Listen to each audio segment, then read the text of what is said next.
Interview and job search strategies at work. So I just got off the phone with a recruiter, and this company does NetApp. They do work for NetApp, right? They're a third party, and since I know NetApp, right? I'm not the only one that knows NetApp, but you get these recruiters calling you all the time, right? And they see something on your resume, right? Whatever, right? So the major struggle I have sometimes, probably you do too, I guess, right, is when I talk to a recruiter, I don't see him face to face sometimes. So I don't have that instant connection. And if they're not technical, or if they don't, if I'm going very fast talking wise, or if I don't speak their language, or two different like this person spoke recruiter ease, right? And I spoke tech ease, basically, right? And I need to understand them. They don't have to understand me because I'm the one that needs the job, right? Basically, or that's the mindset anyway, right? You have to have. And so when you never know what they're going to ask you, right? Sometimes, and I'm just using excuses, by the way, but to not be prepared, right? But you'll probably see them. So the email sent out usually works like this. Some recruiting companies will email you and just a vague description. I saw your resume on blah, blah, blah. And it's on NetApp and they don't give you a job description, right? And then so you call them back and then, you talk to them or whatever, right? I think they do that so that you're not, I think they do that so they can keep you, they can give the true answer because you haven't had time to look at the job description, right? So you don't know what's on it, so you can't fake the funk on the interview or the initial call, actually, as it were. So what's the reason and why am I telling you all this, right? So what I did was I just wrote down the information. I wrote down what they're looking for, right? And, after you go over these a couple, 10, 20, 30 times, right, that's why you want to have as many interviews as possible or talk to as many recruiters as possible so that you can develop your elevator pitch, right? And obviously mine wasn't that good today, but that's what you want to do. Just, have your elevator pitch down to where you got a piece of paper, and you just there's points or whatever, or you wrote down some ideas or something you want to say to the recruiter, right? Write it down, boom. Or even have your resume in front of you, right? And the one thing I learned today, this is an old resume, by the way, it has something on there that I used to know that I kind of don't know anymore, right? And so, I know the NetApp, but I don't know other parts of PowerShell is what they ask actually. I know a little bit of it, but I just use the trick of going to community.spiceworks.com, getting a script from there, and then changing it to make it my own, right? And then use it that way. But what I'm finding actually in the IT field even more now is one has to have some programming knowledge or some skill before. I know I wasn't asked those questions before. A couple of years ago I wouldn't have been asked, do you know PowerShell? Well, I know NetApp, but you don't know PowerShell? Well, okay, yeah, I don't. Automation software, right? So that's just an example of me needing to change for the marketplace. So I need to learn Python or Java or PowerShell or some sort of scripting, some scripting, right? And I have to demonstrate that by putting up on my blog or somehow so they can see it, right? I need to create a YouTube video about it, right?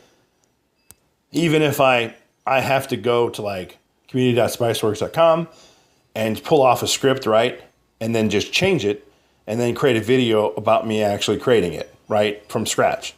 And, you got to use techniques, anything you can use to get the job, right? I mean, because that's going to be the hardest thing to get the job is to, the initial gatekeepers, if you will, right? Once you're in the job, you can just learn, right? But, getting it's a good thing, right? Because they need to know, right? But, if you need to, just use another method.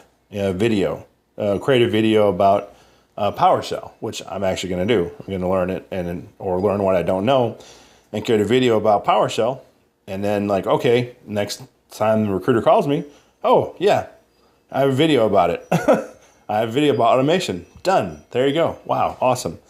So yeah, that's the thing on that. Yeah.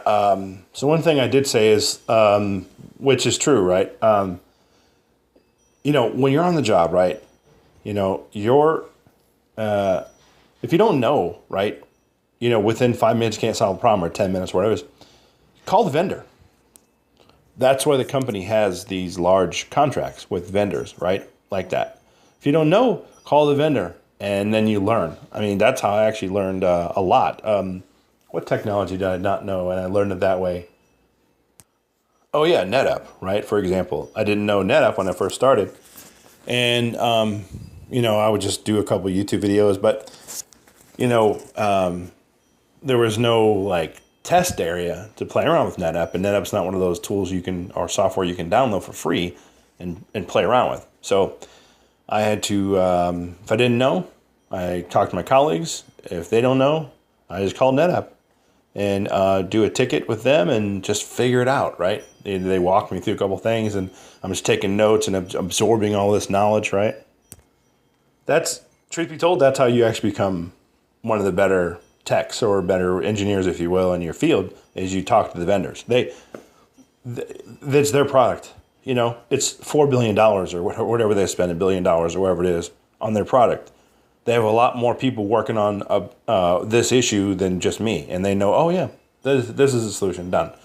So I don't think I should rack my brain thinking, okay, I need to spend 3 hours figuring this out.